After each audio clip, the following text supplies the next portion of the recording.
Clemson Tiger fans, welcome back to another episode of the Clemson Sports Show. I'm your host, Joseph Hastings. Joined alongside me is Matt Connolly. There's a big trip coming up there to Louisville, Kentucky. Matt, how are you feeling ahead of that big road trip from Greenville to Louisville? Yeah, man, looking forward to it. I'm going to be driving up, which is a little bit of a drive, but it should be fun. I've been up there a few times. Obviously, a really cool city to go and hang out. Louisville Slugger Museum, all kinds of cool stuff to do. Lots of bourbon up that way, so should be a pretty cool trip. Looking forward to it. Definitely have some fun, man. Enjoy the trip. You know, it's going to be a situation here where we only have one more road game after this one. It's going to be the South Carolina game, a big in-state rivalry matchup. So enjoy this out-of-state matchup here that you're going to be able to attend. And let's get right into the preview here, Matt.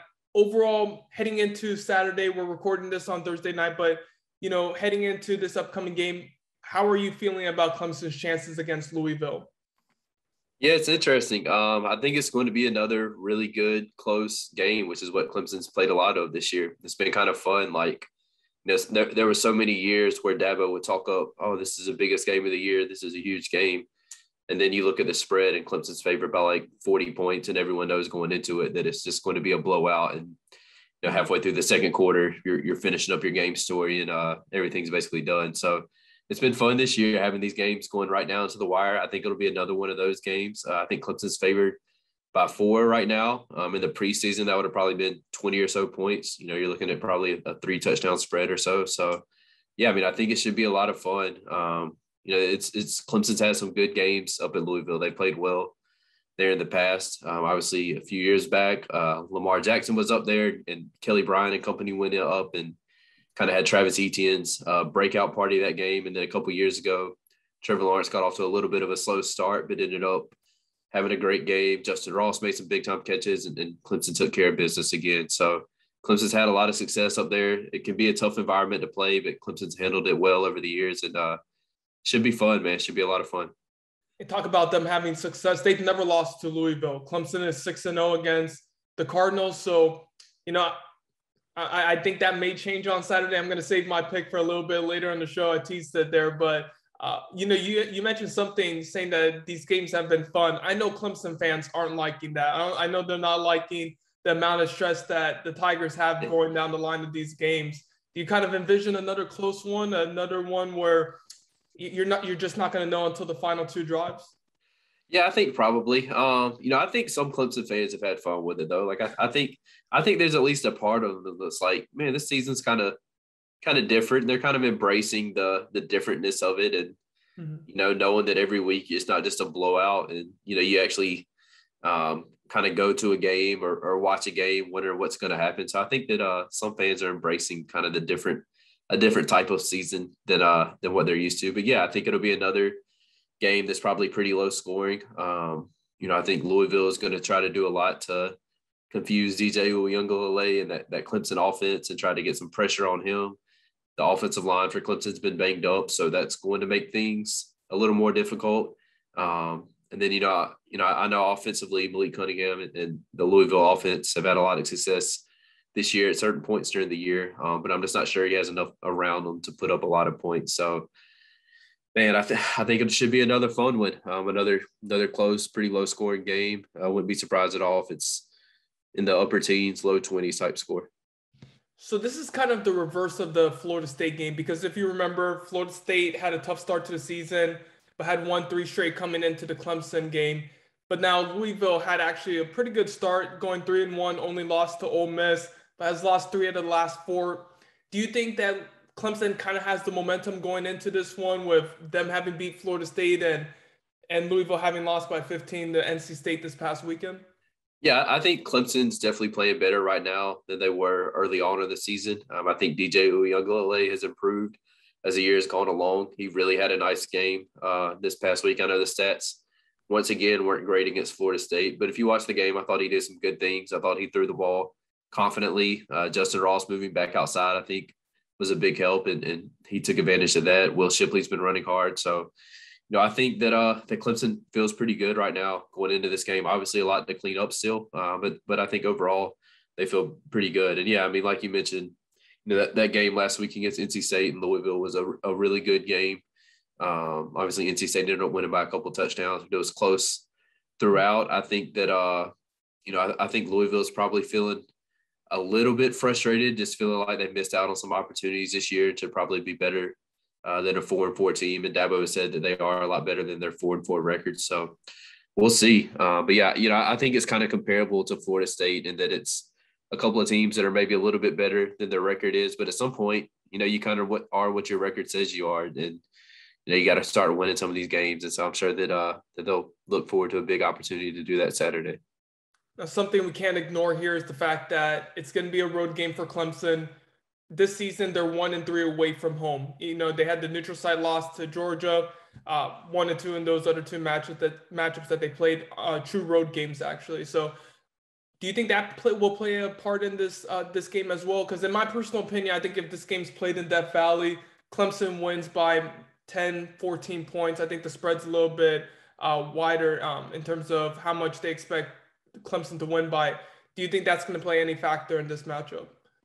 Yeah, I think for sure. I think that I don't know that it'll be the deciding factor, decide whether or not Clemson wins. But yeah, for sure, Clemson hasn't been as good away from home this year. Now, obviously, they played some pretty tough teams away from home. When you look at Georgia, you look at Pitt.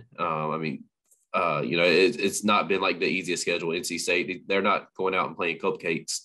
But at the same time, they haven't played as well. Communication's been an issue at times. Confidence, I think, with DJ has been an issue at times.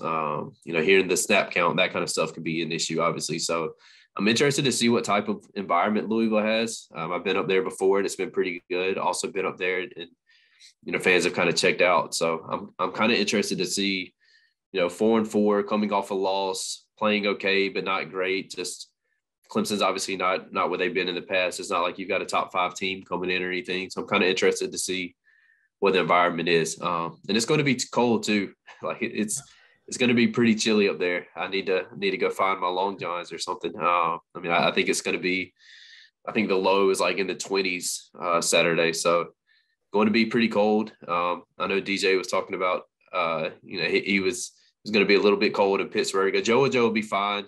I think he said the coldest he's ever played, it was like -15 or something up in Canada. So he'll be fine for sure. But I think some of the other guys might be a little chilly come Saturday. So there weren't any situations like the USC player who said a few weeks ago about going to Notre Dame, just completely caught off guard by how cold it was going to be. None of that this week. No, I'm sure they'll be ready for the cold, or at least aware that it's going to be cold when they get up there. All right, so Matt, that's going to be some great stuff, and it's going to be really interesting to see how Clemson may potentially change up their offense, maybe go to the ground game a little bit more, like they have been doing these past few weeks. One thing I do want to talk about, and I think it's going to be potentially what decides the game, is Louisville's strength is obviously on the offensive side of the ball. Clemson's strength is obviously on the defensive side of the ball. This year, Louisville's averaging 448 yards per game. That's good for 29th in the nation, at 27 total offensive touchdowns. Meanwhile, Clemson's only allowing 324 yards per game. They've only allowed 11 offensive touchdowns.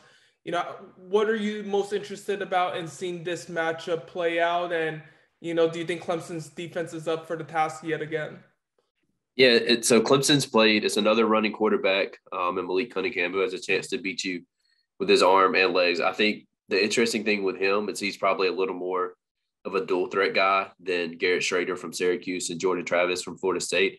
I think both of those guys, especially Syracuse, they just had all kinds of trouble just trying to complete a forward pass. It was just ugly offense up there in that game. And they didn't have a ton of guys open, but when they did, they definitely didn't hit them.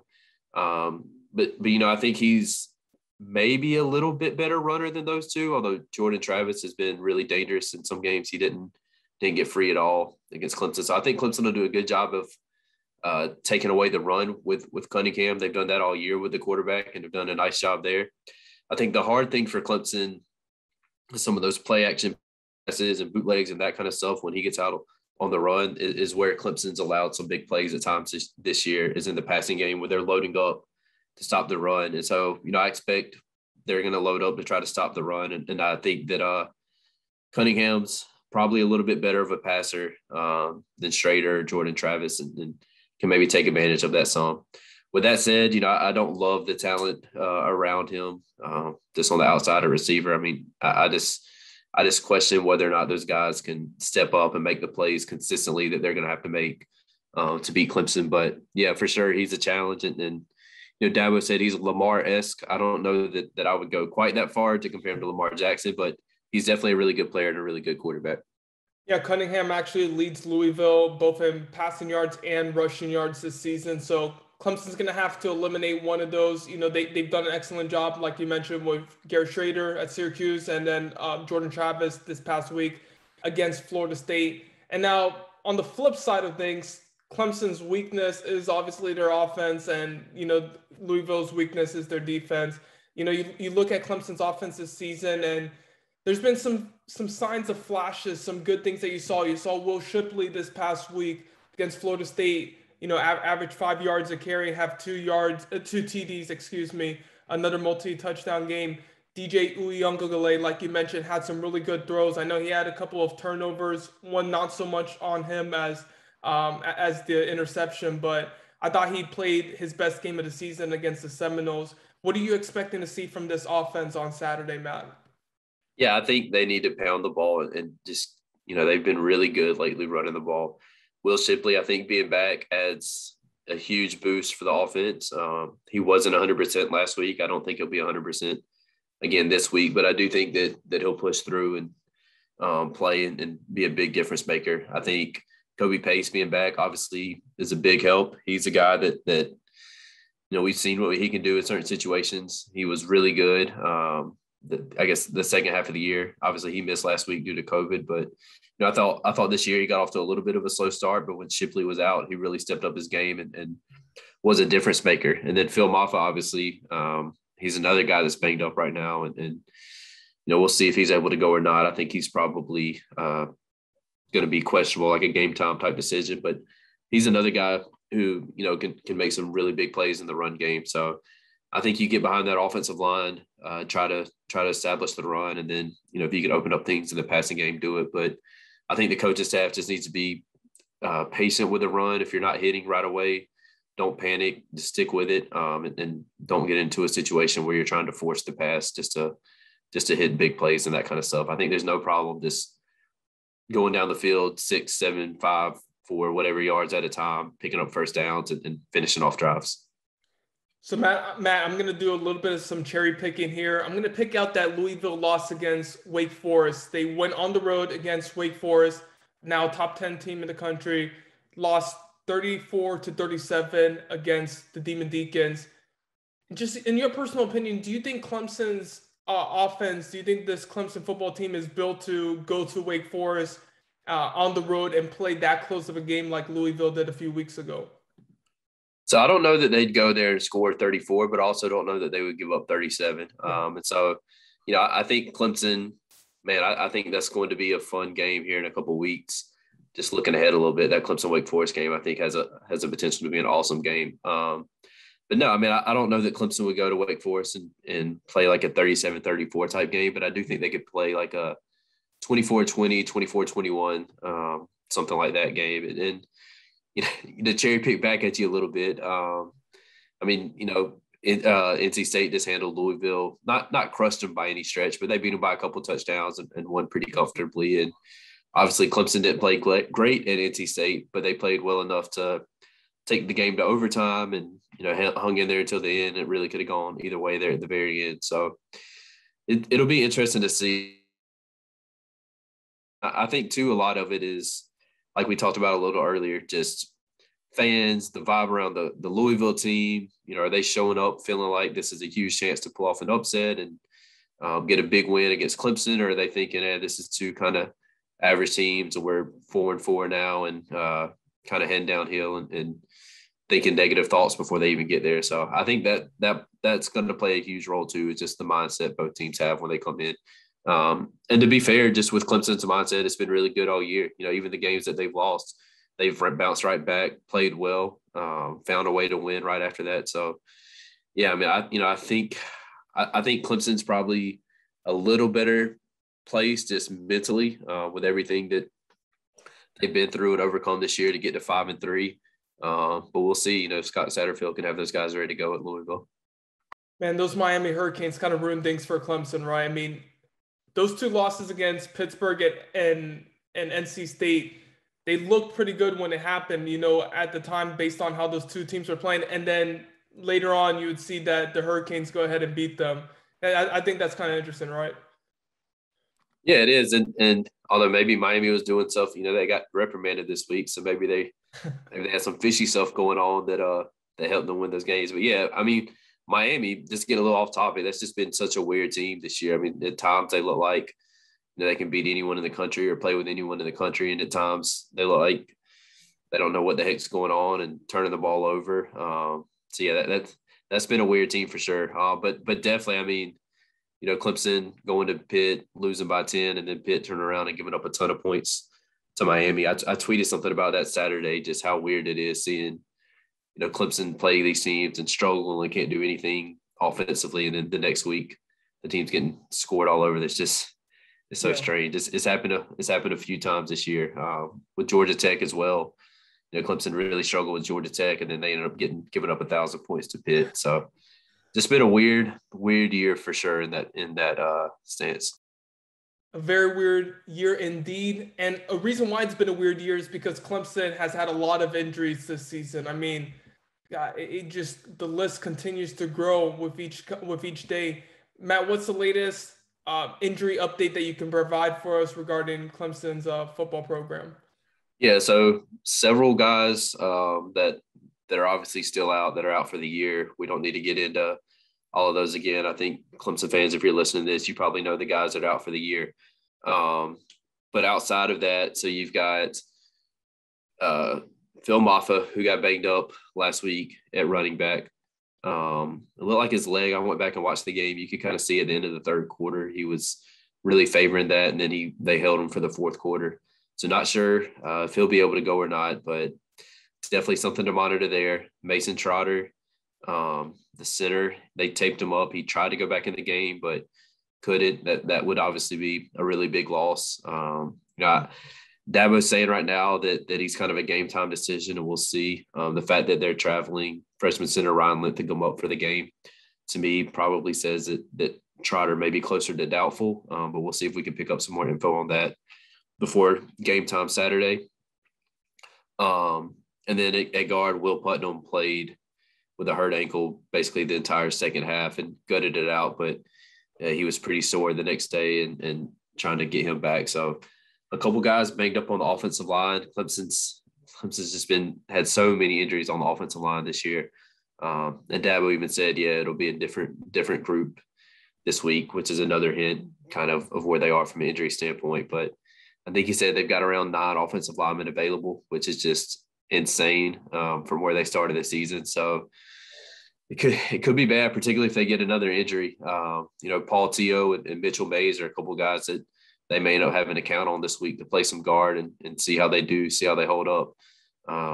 You know, Teo has talent. I think both of those guys are talented. Teo's played a little more than Mitchell Mays has this year. But, the last game, Teo went in for one play, got beat really badly, gave up a tackle for loss. Just not a good play. So he's definitely going to have to be ready. He's going to have to have a better mindset. You know, that's what Dabo talked about this week. Just mentally, he's got to be ready to go. When his number's called, he's got to go in there and be ready to go. And he wasn't last week. So I'm sure the coaching staff has challenged him. But yeah, those are a couple guys that are going to have to step up if Trotter is unable to go, and Putnam as well. So with all that considered, all the injuries, you know, taken into consideration, where both teams stand this season, you know, how those 2021 campaigns have progressed for each program, what is your prediction for this Saturday, Matt? Man, it's hard. I think I'm going to go Clemson, but not a ton of confidence right now.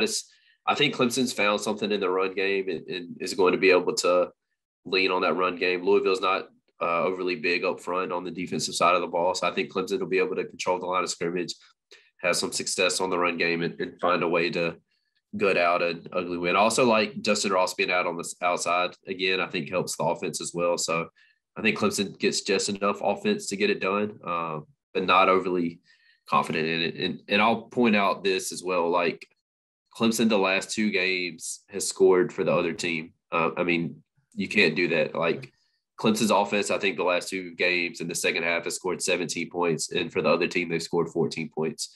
So you can't have a pick six. You can't have a fumble return for a touchdown. You can't do that and have a chance to win this game, I don't think. They were fortunate enough to overcome it against Florida State. They weren't fortunate enough to overcome it against Pitt. So take care of the ball, I think, is a huge priority. And it's going to be hard, too. I mean, Tony Elliott was talking this week about, all the things Louisville does from a schematic standpoint. I think he said they have 11 versions of cover 3 where they're just trying to confuse the quarterback. They're moving guys around up front. They're bringing blitzes from different places. And, against a Clemson offensive line that's young, that's banged up, a young quarterback who's maybe lacked some confidence at time this year, that could be trouble as well. But I still think Clemson finds a way to get it done. What about you? Yeah, so if this game is the first game of the season, then I'm taking Clemson. If this game is played in Death Valley, I'm taking Clemson. As neither of those two, Clemson. It sounds like a butt's coming. Oh, yeah. You know the butt's coming. Yeah. Clemson's going to lose this game, in my opinion. I think it's going to be a 24-20 game. I think it's going to be very close. I don't think either team is capable of blowing out the other, just because Clemson's defense is so good, and then also because the Tigers' offense is not that great. So I think the injuries could potentially catch up to Clemson here. I really don't like that the 2 running backs are dealing with injuries, and that Kobe Pace has missed 2 weeks, and was in COVID protocol this past weekend. Throwing the fact that the offensive line is continuing to get reshuffled, we may see another starting 5 along the offensive line for them this upcoming week. Just all of that taken into account. Also, the injuries, as you've noted before, that they've suffered on the defensive side of the football. I don't know if Clemson's going to be able to go into Louisville on the road and be able to win this game. I could be proven wrong. I just think that it's going to be another sluggish, bad offensive game that Clemson's going to play. I don't know if I trust DJ Uiagalelei to put together 2 back-to-back good performances by his standards, at least this season. So I'm going to take Louisville 24-20. I'm going to stick by that prediction.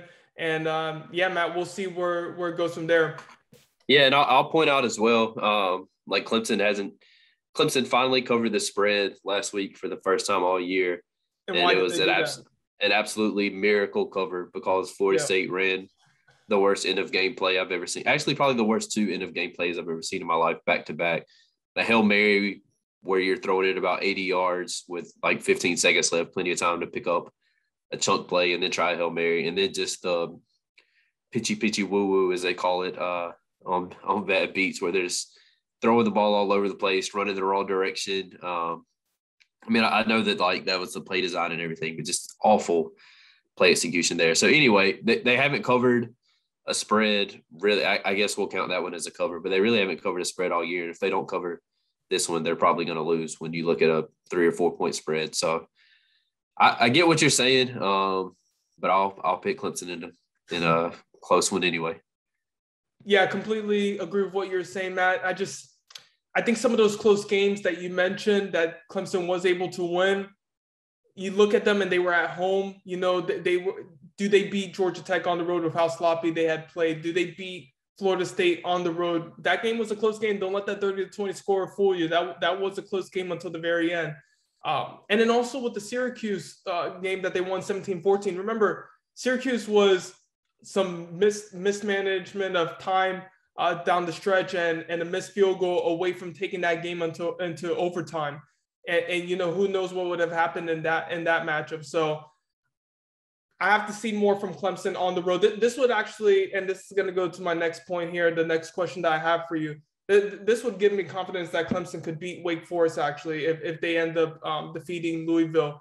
Are you in that same mindset too? Is this kind of going to be kind of a litmus test for Clemson and how they'll perform against Wake Forest? I think it depends from that perspective. I think it depends on how they win. Like if they win the game and they're impressive and they scored 30 points and are moving the ball up and down the field and, the running game stays hot and can have some more consistency there, then I think they can beat Wake Forest. But I don't think that they're going to beat Wake Forest if they score 17 points. I think that they're going to have to, kind of the same way the Pitt game unravel. Just eventually you're going to have to score some points to beat some of these elite offenses. And I know there are plenty of people that still doubt Wake Forest, but that's an elite offense. That offense is going to score points. They've done it all year. They'll do it against Clemson some. I'm not saying they're going to put up 50, but I do think they'll score some points against Clemson. So we'll see. But yeah, I mean, I think it depends on what we see from Clemson offense and how they win the game if they win at Louisville, as far as if I would pick them against Wake Forest. And yeah, I mean, I'm excited for you to experience that. Like just the crowd at Clemson can be very, very good. And I think for that game, I'm guessing it'll probably be a night game. I think that that'll be a fun environment especially if Clemson wins this weekend. I think that would be a fun game for you to kind of be on the field and take pictures at. Yeah, I think it will be a great environment if Clemson beats Louisville. I'm not too certain if Clemson's 6-4, because I think they're going to beat UConn. If they're 6-4, out of the ACC hunt, if the crowd will necessarily show up, because we saw against Florida State, and you have to call a spade a spade. The Clemson football, the fan environment there, and we heard this from some recruits. Just it wasn't as electric as they had hoped for. I think it was actually really good in the first half of the game, and the fans who were there, they definitely cheered hard until the very end. But there were a lot of missing seats in that crowd there, and this is going to be another big game in terms of getting recruits, specifically actually the UConn game. But there will be some big recruits in attendance for this one here. So yeah, I would expect if Clemson does beat Louisville for there to be an electric atmosphere against Wake Forest. And I'm definitely excited to be in a part of that and the South Carolina game, my first Clemson South Carolina game. So I'm excited to see that, Matt. Yeah, man, a couple fun ones in the year on for sure, and into the bowl game. So yeah, I'm with you. Should be awesome. Should be a great game. And let's take a look at a little bit of some recruiting news. Not too much, though. I want to kind of highlight some things that I did recently. As I mentioned, talked with Richard Young, second-ranked running back in the nation on On3's consensus. He spoke with me today, said that Clemson is definitely in consideration for him, but he did note that Alabama, Ohio State is in his top two. They're battling it out right now. He's still considering his other options, but those are the two programs that he's really looking at. Personally, in my opinion, I think he's going to go to Ohio State, but he's not going to take this recruitment until the end of this year. He's going to probably take it until middle of next year after he takes his official visit. So I think he's someone to pay attention to. Also, the fact that Clemson's only offered two running backs, him and Justice Haynes, who I expect to go to Georgia. Make sure that they have some confidence with Young. We'll see where that one goes. And then also I teased it in the last episode. I published a piece on 2022 defensive end Amari Abar. Highly encourage you to read it. Some good stuff there about Clemson and the contact that they've initiated with him. They hadn't spoken with him prior to October, but they did reach out to him last month, and a visit could be expected down the line, maybe an offer as well. So be sure to head to clemsonsports.com, everyone. If you enjoyed this content, hit the subscribe button, click like on the YouTube below. I heard it helps with the YouTube algorithm. I am not, Matt, you may be better at this than I am, but I did hear that it helps the YouTube algorithm. So help us get our name out there. Yeah, for sure. I don't know exactly how all that stuff works, but it definitely helps us. So yeah, we'd really appreciate it. We'll obviously keep doing these, and it'd be nice for y'all to keep joining us and be alerted, and then have that pop up for you. So yeah, keep watching, keep subscribing, liking, doing all that kind of stuff. Come check us out at clemsonsports.com. Take advantage of our great offer we have going on. $10 gets you 1 year of premium access. Basketball season starting up. We'll have plenty of coverage with that. Obviously, football is still going on. Big recruiting month coming up. So make sure you take advantage of that and get over to clemsonsports.com and subscribe. Couldn't have said it any better than myself. And Matt, have a safe drive to Louisville, man. I'm gonna be heading back to Greenville on Friday or Saturday. So yeah, looking forward to seeing what Clemson does. And of course, we're gonna be having a game recap. We may even do a live show. Who knows? We'll see what's in store down the line. But until then, you all take care. And for Joseph Hastings, Matt Connolly, we're signing off. Thank you all.